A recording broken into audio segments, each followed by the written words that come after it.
Kalau dia merasa nggak mempercayai kamu, maka kamu nggak layak jadi temennya.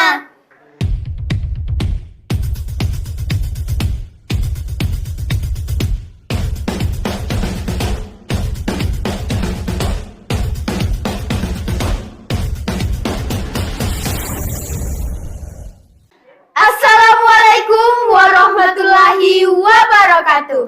Halo sahabat madrasah, welcome to Manidak Talk.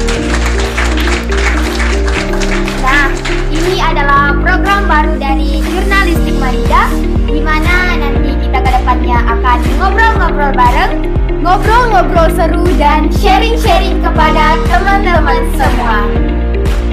Kali ini kita akan membahas tentang healthy friendship, pertemanan yang sehat. benar banget. Nah, membahas tentang pertemanan pasti adalah ya beberapa tingkatan-tingkatannya. Dan yang pertama, orang yang hanya lewat dalam hidup kita, kalau diibaratkan dalam sebuah rumah, itu hanya di luar pagar. Poin yang kedua, orang-orang yang sekedar tahu tapi tidak terlalu dekat. Ini bisa kita sebut sebagai halaman. Dan yang ketiga, teman-teman, orang yang hanya mengenal kita dan kita pun hanya sekedar mengenal dia. Kalau diibaratkan dalam sebuah rumah, hanya di ruang tamu.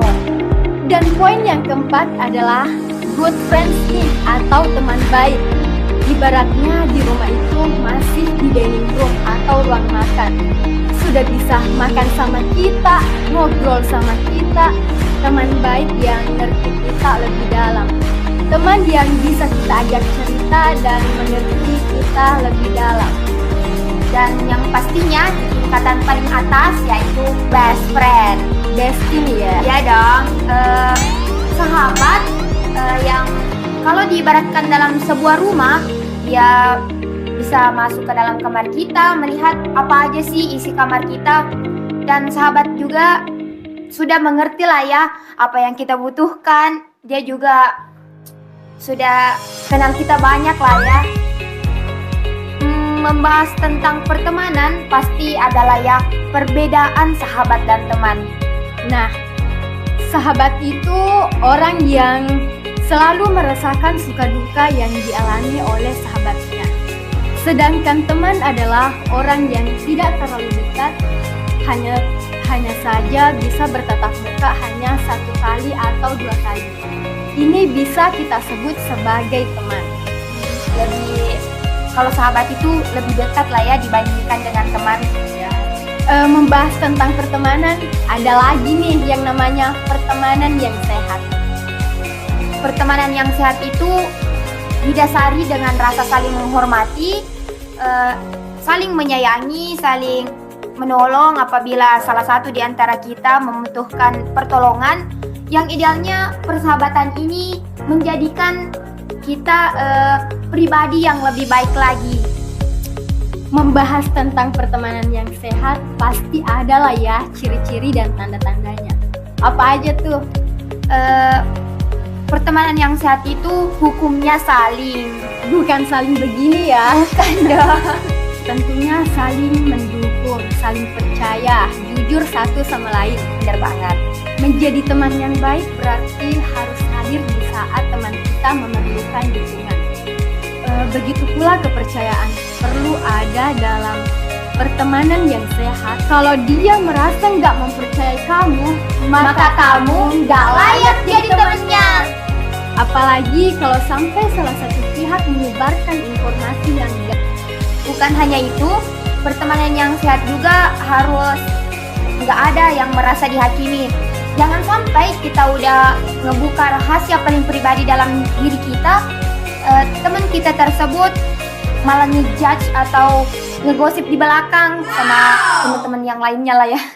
Dan kalau kita udah ngedapatin pertemanan yang sehat itu, nah bagaimana cara menjaga persahabatan itu? Dan tentunya menjadi pendengar yang baik. Misalnya teman kita lagi curhat nih, kita harus mendengarkan keluh kesah dia. Tapi jangan sampai ngegosip bareng ya. Enggak lah ya. Bukan hanya itu, kita juga harus meluangkan waktu, misalnya pergi healing bareng mungkin, nongkrong di kafe, Ke ruang seduh ya. bisa juga ke Stones.